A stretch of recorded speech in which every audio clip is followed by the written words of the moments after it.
Hello friends, welcome back to cinema secrets. இன்னைக்கு இந்த வீடியோவில் நான் பேச போகிறது சமீபத்தில் சந்தானம் அவர்கள் நடித்து வெளியான டிடி நெக்ஸ்ட் லெவல் அப்படின்ற ஒரு படத்தை தெரியாதனமாக தியேட்டரில் போய் நான் பார்த்துட்டேன். என்னோட வாழ்க்கையில் இந்த அளவுக்கு ஒரு மட்டமான படத்தை நான் பார்த்ததே கிடையாதுங்க. அந்த அளவுக்கு ஒரு ஒஸ்டான படம். அதாவது இந்த படத்தை வந்து இவங்க எப்படி லேபிள் பண்ணாங்கன்னு பார்த்தீங்கன்னா, இது ஒரு ஹாரர் காமெடி ஃபிலிம் அப்படின்ற மாதிரி சொல்லி ட்ரெய்லர்லாம் வெளியிட்டாங்க. அந்த ட்ரெய்லரில் பார்த்தீங்கன்னா கௌதம் மேனன் அவர்களோட கேமியோவை வச்சு அவரை வந்து வச்சு செஞ்சாங்க இல்லையா. இந்த பக்கம் திரும்பினா நம்ம மொட்டை ராஜேந்திரன் எல்லா படத்துலையும், அதாவது காமெடி அப்படின்னா மொட்டை ராஜேந்திரன் இல்லாத படம் இல்லை அப்படின்ற மாதிரி அவரையும் உள்ளே கொண்டு வந்தாங்க.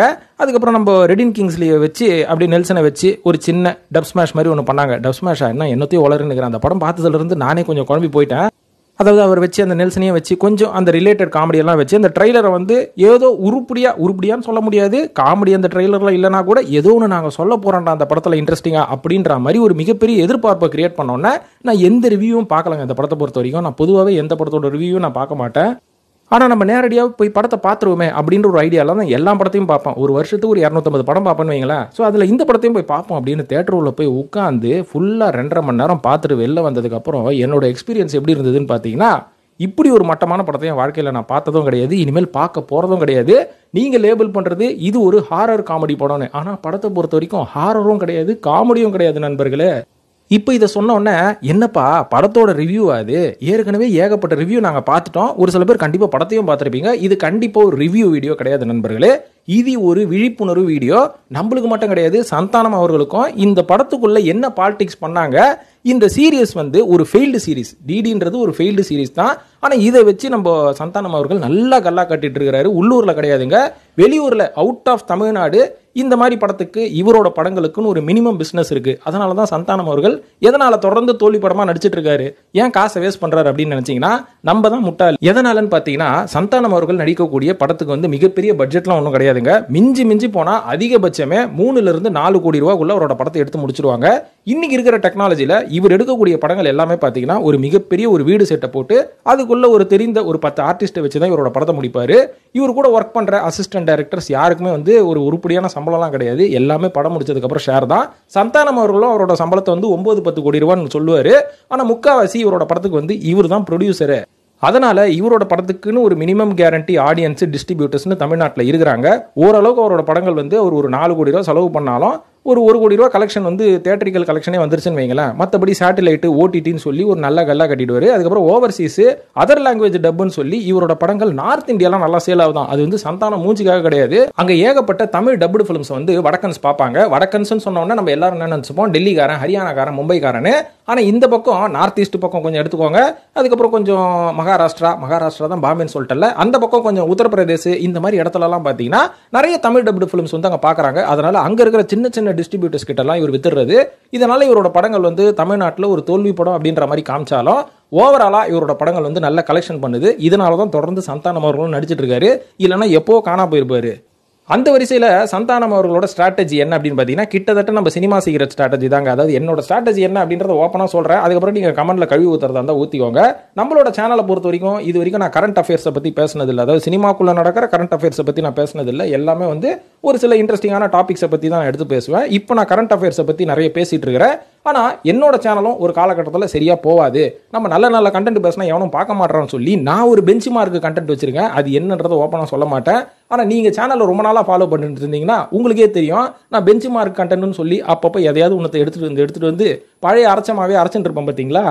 இந்த மாதிரி பண்ணுறனால கண்டிப்பாக ஒரு காமன் ஆடியன்ஸ் எனக்கு வருவாங்க. நான் சொல்கிறதும் வந்து கொஞ்சம் இன்ட்ரெஸ்டிங்கான விஷயன்றனால பார்ப்பாங்க. யாரையும் நான் முட்டாள்னு சொல்ல வரல, நானும் முட்டாள் கிடையாது.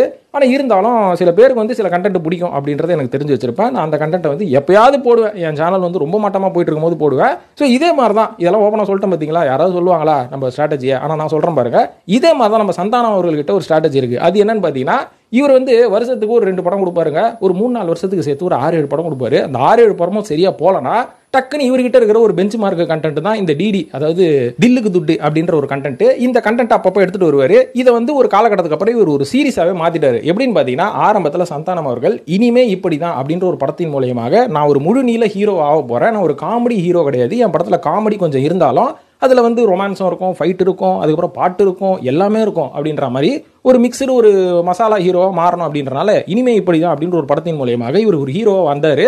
இந்த படம் வந்து பெரிய லெவலில் ஹிட்டு ஆகலை அப்படின்றனால சென்டிமெண்ட்டாக சந்தானம் என்ன பண்ணார், என்னை வளர்த்து விட்டவர் இயக்குனர் ராம்பால் அவர்கள் தான். அதனால அவரை வச்சு ஒரு ஹாரர் காமெடி படம் ஒன்று போகுமே அப்படின்ற மாதிரி முடிவு பண்ணி சந்தானம் அவர்கள் இரண்டாவதா ஹீரோவா நடிச்ச படம் தான் இந்த தில்லுக்கு துட்டு அப்படின்ற படம். ராம்பாலா அவர்களை பத்தி நம்ம சொல்லணும்னு வைங்களேன். ராம்பாலா அவர்கள் நேத்து முளைச்ச காலம்லாம் கிடையாதுங்க. இவர் வந்து ரொம்ப வருஷமா கே பாக்யராஜ் மற்றும் ஒரு சில இயக்குநர்கள் கிட்ட உதவி இயக்குனராக பணியாற்றி அதுக்கப்புறம் ஒரு சில படங்களுக்கு கண்டென்ட் ரைட்டராக இருந்து லொல்லு சபா அப்படின்ற ஒரு நிகழ்ச்சி மூலமா அவர் வந்து இந்தியா ஃபுல்லாக தெரிய ஆரம்பிச்சாரு. எந்த தமிழனாலையும் 90s கிட்ஸாலையும் மறக்க முடியாத ஒரு கண்டென்ட் தான் லொல்லு சபா அப்படின்ற கண்டென்ட். இந்த மாதிரி பண்ணிட்டு இருக்கும்போது நடுவுலேயே வந்து ஒரு சில படங்கள் வந்து ஆரம்பிச்சாரு. எதுவுமே சரியா ஆரம்பிக்காதனால சந்தானம் அவர்கள் கூட சேர்ந்து தில்லுக்கு துட்டு அப்படின்ற ஒரு ஹாரர் ஆரம்பிச்சாரு. அதுக்கேற்ற மாதிரி அந்த படமும் கொஞ்சம் நல்லா போச்சு. ஒரு கலெக்ஷன் நல்லா அள்ளிச்சுன்னு சொல்லலாம். சந்தானம் அவர்களுக்கும் ஒரு ஹீரோ அப்படின்ற ஒரு அங்கீகாரமா அந்த படம் வந்து எடுத்து கொடுத்தது. இதுக்கப்புறம் பார்த்தீங்கன்னா இதையே பிடிச்சிக்கிட்டு நம்ம சந்தானம் அவர்கள் ஒரு 2-3 படம் கொஞ்சம் ஒரு மெயின் லீடா கொஞ்சம் வித்தியாசமான கண்டென்ட் எல்லாம் எடுத்துட்டு பண்ண ஆரம்பிச்சாரு. ஆனா எதுவுமே சரியா போல. அதுக்கப்புறம் மறுபடியும் ஓகே நம்ம பெஞ்ச் மார்க் கண்டென்ட் இருக்குல்ல தில்லுக்கு துட்டு அதையே வந்து செகண்ட் பார்ட்டா எடுப்போம்னு சொல்லி மறுபடியும் ராம்பாலா கிட்ட போய் நின்று DD2 பண்ணாரு. அதுவும் பாத்தீங்கன்னா மிக்ஸ்டு ரிவ்யூஸ் வந்தாலும் கலெக்ஷன் வந்து அள்ளிடுச்சு அந்த படமும். இதுக்கப்புறம் இதை பார்த்து நம்ம சந்தானம் அவர்கள் டிடின்றது ஒரு பிராண்ட் ஆயிடுச்சு, ஒரு பிரான்ச்சைசி மாதிரி ஆயிடுச்சு. ஸோ இந்த சீரிஸை இனிமேல் ராம்பாலா வச்சு நம்ம கண்டினியூ பண்றதுக்கு பதிலாக நம்மளே டைரக்ஷன் பண்ணுவோம் அப்படின்ற மாதிரி இறங்கினாரு. ஆனால் நம்மளே டைரக்ஷன் பண்ணி சொதப்பிடுச்சுன்னா பேர் கெட்டு போயிடும். அதனால நம்ம கூட சுத்திட்டு இருக்கிற ஒரு சில பசங்களோட பேரை போட்டுக்கிட்டு நம்ம டைரக்ஷன் பண்ணுவோம்னு சொல்லி பிரேமானந்த் வச்சு டிடி ரிட்டர்ன்ஸ் அப்படின்ற மாதிரி பண்ணாரு. அந்த படம் வந்து மிக்ஸ்டு ரிவ்யூஸ் கிடையாதுங்க, ஒஸ்ட் ரிவ்யூஸ். அந்த படம் வந்து சரியாவே போகல. சரி இருந்தாலும் ஓகே, ஒரு வாட்டி நம்ம தடிக்கு ஊந்துட்டோம், அடுத்த தடவை நம்ம மறுபடியும் ட்ரை பண்ணுவோன்னு மறுபடியும் ஒரு 4-5 படங்கள் பண்ணாரு இந்த இடைப்பட்ட காலத்தில். அது என்னென்ன படங்கள்னு பார்த்தீங்கன்னா இந்த டிக்கிலோனா, சபாபதி, ஏஜென்ட் கண்ணாயிரம், பிஸ்கோத்து இந்த மாதிரிலாம் பண்ணாரு. இந்த படங்கள்ல எதுவுமே சரியா போல. எந்த படமும் வந்து காமெடியாக ஒர்க் அவுட் ஆகல. இதுக்கப்புறம் இந்த 90s பில்டப் இந்த மாதிரி ஓகப்பட்ட படங்களுங்க, அதுனா ஓகப்பட்ட படங்கள், ஏகப்பட்ட படங்கள் பண்ணாரு. எல்லாமே அவருக்கு கெட்ட பேர் தான் வாங்கி கொடுத்தது. சந்தானம் அப்படின்ற ஒரு ஹீரோ காண போறான் அப்படின்ற மாதிரி வந்தோன்னே தான் இந்த என்னங்க படம் வடக்குப்பட்டு ராமசாமி அப்படின்ற ஒரு படம் பண்ணாரு. இது கூட ஒரு மிகப்பெரிய காமெடி படம்லாம் கிடையாது. ஆனால் அந்த காலகட்டத்தில் அந்த படத்தை வந்து கொஞ்சம் ப்ரமோட் பண்ணனால ஓரளவுக்கு அந்த படம் வந்து ரீச் ஆச்சு அப்படின்னு சொல்லுவேன். இதுக்கப்புறம் மறுபடியும் கண்டென்ட் சரியில்லாதனால இப்போ நம்ம சந்தானம் அவர்கள் எடுத்திருக்கக்கூடிய ஆயுதம் தான் டிடி நெக்ஸ்ட் லெவல் அப்படின்ற படம். ஆனால் இந்த படம் ஒர்க் அவுட் ஆச்சு அப்படின்னு கேட்டீங்கன்னா இந்த படத்தை பார்த்து வெளில வந்தவன் எல்லாம் கண்டிப்பாக ரத்தம் வாந்தி எடுத்திருப்பான். ஏன்னா அந்த அளவுக்கு இந்த படத்தில் ஒன்றுமே கிடையாது நண்பர்களே. அதுவும் இந்த படத்தில் ஒரு கதையும் கிடையாது, ஒரு ஓப்பனிங்கும் கிடையாது, ஒரு நல்ல ஸ்கிரீன் பிளே கிடையாது, எதுவுமே இல்லை. கதையே கிடையாதுன்னு சொல்லிட்டேன். இது மேலே இந்த படத்தில் என்ன எதிர்பார்க்கலாம் அப்படின்னு கேட்டீங்கன்னா காமெடி எதிர்பார்க்கலாமே அப்படின்னீங்கன்னா காமெடியே கிடையாது, ஹாரரும் கிடையாதுங்க. அதாவது ஒரு நல்ல படம் பார்க்கணும்னு நினச்சி தேட்டருக்குள்ளே போகிறவங்க எல்லாருக்குமே இந்த படம் வந்து ஒரு மிகப்பெரிய ஒரு எதிர்பார்ப்பை கிரியேட் பண்ணாலுமே கூட ஒரு மிகப்பெரிய ஏமாற்றத்தை தான் கொடுத்துச்சு. அதுக்கு முக்கியமான காரணம் என்னன்னு பார்த்தீங்கன்னா இந்த படத்தோட கதை என்னன்னு நான் சொல்லிடுறேன். அதாவது இந்த படத்தோட கதை எப்படின்னா சந்தானம் அவர்கள் ஒரு ரிவ்யூவர், ஒரு படத்தை வந்து ரிவ்யூ பண்ணுறவர், கழுவி ஊத்துறவர்.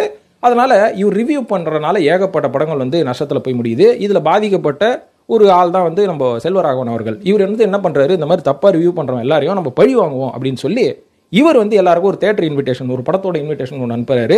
இச்சிகாக்கு இருதயராஜ் அப்படின்ற மாதிரி இவரோட பேர். ஸோ எல்லாருக்கும் வந்து டிக்கெட் கொடுத்த உடனே அந்த ரிவ்யூவர்லாம் தேட்டருக்கு போகிறாங்க. ஒரு ரிவ்யூவரும் தேட்டர்லேயே வச்சு இவர் காலி பண்ணிடுறாரு. இந்த மாதிரி சந்தானம் அவரோட வீட்டுக்கும் ஒரு இன்விடேஷன் அனுப்புறாரு. ஸோ அந்த இன்விடேஷனை பார்த்துட்டு சந்தானம் அவர்கள் அவரோட குடும்பத்தோட போய் அந்த தேட்டருக்கு போறாருங்க. உள்ளே போனோடனே என்ன ஆகுதுன்னு பார்த்தீங்கன்னா சந்தானம் அவர்களை அவர் தேட்டரில் ஓடக்கூடிய அந்த பேய் படத்துக்குள்ள அவரையும் தள்ளிடுறாரு. அதுக்கப்புறம் அந்த படத்துல இருந்து அவர் எப்படி வெளில வந்து தப்பிக்கிறாரு அப்படின்றதான் கண்டென்ட். கேட்கறதுக்கு கண்டென்ட் நல்லா இருந்தாலும் இது வந்து ஓப்பனிங்காக படத்தோட ஆரம்பத்திலேயே பார்த்தீங்கன்னா இந்த ஒரு கேரக்டர் வந்து இவங்க சுத்தமாக டீட்டெயிலிங் பண்ணவே கிடையாது. ஏன்னா செல்வராகவன் யார், எதனால் இந்த அளவுக்கு பாதிக்கப்பட்டு இப்படி பழி வாங்குறாரு அப்படின்னு அவருக்கு ஒரு பேக் ஸ்டோரி கிடையாது. சந்தானம் அவர்களை ரிவ்யூவர்ன்றாங்க, ஒரு ரிவ்யூ கூட ஒரு கலாச்சாரம் அந்த படத்தில் எதுவுமே கிடையாது. பேருக்கு தான் ரிவ்யூவர்ன்றாங்க. மொட்டராஜேந்திரனா சும்மாவா வம்புக்கு, அதாவது என்னங்க சொல்கிறது, இது ஒரு கல்யாணத்துக்கு போனோம்னா தாம்பூல தட்டில் தேங்காய் இருக்கணும், வாழைப்பழம் இருக்கணுன்ற மாதிரி இந்த பக்கம் தேங்காவா சந்தானம்ன்ற பாருங்க. தேங்காவை வந்து நம்ம மொட்டராஜேந்திரன் யூஸ் பண்ணிட்டாங்க, வாழைப்பழமாக ரெடின் கிங்ஸில் யூஸ் பண்ணிட்டாங்க. இந்த மாதிரி ஆட்கள்லாம் தேவை, காமெடினா இவங்கெல்லாம் இருக்கணும் அப்படின்ற மாதிரி இவங்க எல்லாரையும் வெளியே கூட்டின்னு போனது தான் எரிச்சலாக இருந்தது. ஏன்னா இவங்கெல்லாம் ஒரு நல்ல திறமையான காமெடி பண்ணுறவங்க தான், ஆனால் எல்லாமே ஒரே மாடுலேஷன் பண்ணினுங்கிறாங்க. அதனால சகிக்கல. ரெண்டாவது மொட்டராஜேந்திரன்லாம் வந்து சும்மா வம்புக்குனா வந்து இவரை காமெடி பண்ணுன்னு சொல்லி இவரை வச்சு என்னென்னமோ ட்ரை பண்ணாங்க. ஆனால் எதுவுமே ஒர்க் அவுட் ஆகல. சுத்தமாக ஒரு சீன் கூட நான் சிரிக்கலைன்னா பார்த்துவாங்களேன். இதுக்கு முன்னாடி வந்த சந்தான படத்துலாச்சும் ஒரு 2 சீனாச்சும் நான் சிரிச்சிருப்பேன். இதில் சுத்தமாக சிரிப்பே வரல. ஆனால் தேட்டரே குளிங்க சிரிச்சுது. ஏன்டா உங்களோட காமெடி சென்ஸ் எல்லாம் என்னடா ஆச்சு அப்படின்ற மாதிரி இவங்களெல்லாம் பார்க்கும்போது யோசிச்சேன் நான். இப்போ கூட இந்த வீடியோ பார்த்துட்டு இருக்கும்போது நிறைய பேர் நீங்கள் எனக்கு கமெண்ட்டில் சொல்லலாம் காமெடியாக தானே இருந்தது அப்படின்னு பார்த்தீங்கன்னா, இது நீங்கள் காமெடின்னு ரசிக்க ஆரம்பிச்சிட்டிங்கன்னா இனிமேல் உங்களோட வாழ்க்கையில் எந்த அளவுக்கு காமெடியான படங்கள்லாம் இவங்க எடுத்துகிட்டு வந்து கொடுப்பானுங்க அப்படின்றத நீங்கள் கொஞ்சம் உற்று நோக்குங்க நண்பர்களே. அதனால் இந்த படத்தில் ஒரு கதையும் கிடையாது, ஒரு ப்ராப்பரான கேரக்டர் டெஃபினேஷனும் கிடையாது. ஏற்கனவே நான் சொன்ன மாதிரியே செல்வராகவனுக்கு ஒரு ப்ராப்பரான ஃப்ளாஷ்பேக்னு ஒன்று கிடையாது. ஓப்பனிங்கில் ஒரு 10 நிமிஷம் வச்சிருந்தா கூட நம்மளுக்கு ஒரு ஆர்வத்தை கிரியேட் பண்ணியிருக்கோம். மொட்டராஜேந்திரனை வந்து வடை பேச்சு அப்படின்ற மாதிரி ஒருத்தர் வச்சு கம்பேர் பண்ணலான்னு பார்த்தாங்க. சுத்தமாக செட்டே ஆகல. ஏன்னா அவரும் பார்த்தீங்கன்னா எந்த ரிவ்யூ எதுவுமே பேசுறது கிடையாது. சும்மானா அவங்கள வச்சு ஒரு 2 செகண்ட் கிளிம்ஸ் மட்டும் போட்டு விட்டுட்டு இவங்களாம் ரிவ்யூவர் அப்படின்ற மாதிரி கொண்டு வராங்க. சும்மானா கிளாமருக்கு யாராவது 2 பேர் வேணும்னு சொல்லி கஸ்தூரி அவர்களையும் யாஷிகா ஆனந்த் அவர்களையும் யூஸ் பண்ணியிருக்காங்க. அதுவும் செட் ஆகல. அதுக்கப்புறம் நம்ம நிழல் ரவி ரொம்ப நல்ல காமெடியானவர், அவரை வச்சு நல்லாவே காமெடி பண்ணலாம். ஆனால் அவர் வச்சு ஓப்பனிங்கில் ஒரே ஒரு நிமிஷம் காமெடி பண்ணாங்க, அது கொஞ்சம் நல்லா இருந்தது. அதுக்கப்புறம் படம் ஃபுல்லாக த்ரூ அவுட்டாக வச்சு அவரை செஞ்சிருக்கிறாங்க, யூஸே பண்ணலை. கௌதம் மேனன் டோட்டல் வேஸ்ட், எதுக்கு யூஸ் பண்ணாங்கன்னே தெரில. அந்த ஒரு பாட்டுக்கு பீச்சில் ஓடுறதுக்காக அவர் யூஸ் பண்ணியிருக்கிறாங்க. டிஃப்ரெண்ட் லொகேஷனுக்கு போகிறாங்க, டிஃப்ரெண்ட் சாப்டர் வருது. அதாவது என்ன பண்ணுறதுனே தெரியாமல் எழுதி வச்சு எடுக்கப்பட்ட படம் தான். ஆனால் இதில் வந்து ரொம்ப பாவப்பட்ட ஜென்மம் யாருன்னு பார்த்தீங்கன்னா நம்மள மாதிரி ஆடியன்ஸையும் தாண்டி ஆர்யா அவர்கள் தான். எதனாலனா நண்பேண்டான்னு சொல்லி இவ்வளோ காசை போட்டிருக்காரு. ஆனால் இவ்வளோ காசில் சந்தானம் அவர்கள் ஒரு 200 பேர் ஆட்கள் ஆர்டிஸ்ட் எல்லாம் கூட்டின்னு வந்து மாசா படம் எடுக்கிற பாரு அப்படின்ற மாதிரி பில்டப் கொடுத்தது தான் வீணா போச்சு. அதனால இந்த படம் வந்து தேட்டரில் பார்க்கலாமா அப்படின்னு பார்த்தீங்கன்னா தேட்டரில் ஓடிட்டு தான் இருக்குது. பார்க்கணும்னு விருப்பப்படுறவங்க பாருங்க. அதாவது எனக்கு ஆர்ஆராக இருந்தாலும் சரி, காமெடியாக இருந்தாலும் சரி, அந்த படத்தை போய் பாருங்க. நான் சும்மாவே சிரிப்பேங்க அப்படின்னா நீங்க போய் சும்மாவே சிரிச்சுட்டு வாங்க. இல்லைங்க நான் பேய்னு சொன்னாலே பயப்படுவீங்கன்னா போய் பார்த்துட்டு வாங்க, உங்களுக்கு செட் ஆகும். ஆனால் ஒரு காமன் ஆடியன்ஸுக்கு இந்த படம் ஒரு மிகப்பெரிய எதிர்பார்ப்பை கிரியேட் பண்ணாலுமே கூட அந்த அளவுக்கு யாரையும் பூர்த்தி பண்ணவில்லை அப்படின்னு தான் சொல்லுவேன். சந்தானம் அவர்களே மறுபடியும் டிடி த எண்டுன்னு சொல்லி எதுவும் எடுத்துடாதீங்க, அதுக்கப்புறம் காண்டாயிடும் பண்ணாங்க. ஸோ இதுதான் அந்த படத்தில் நான் பார்த்த எக்ஸ்பீரியன்ஸ். அது உங்கள்கிட்ட ஷேர் பண்ண நினச்சேன், பண்ணிட்டேன் நண்பர்களே. இது பற்றி உங்களோட கருத்துக்களை கமெண்ட்ல போட்டு வழக்கம் போல சினிமா சீக்ரெட்ஸையும் சப்ஸ்கிரைப் பண்ணிட்டு ஃபாலோ பண்ணுங்க நண்பர்களே. நன்றி, வணக்கம்.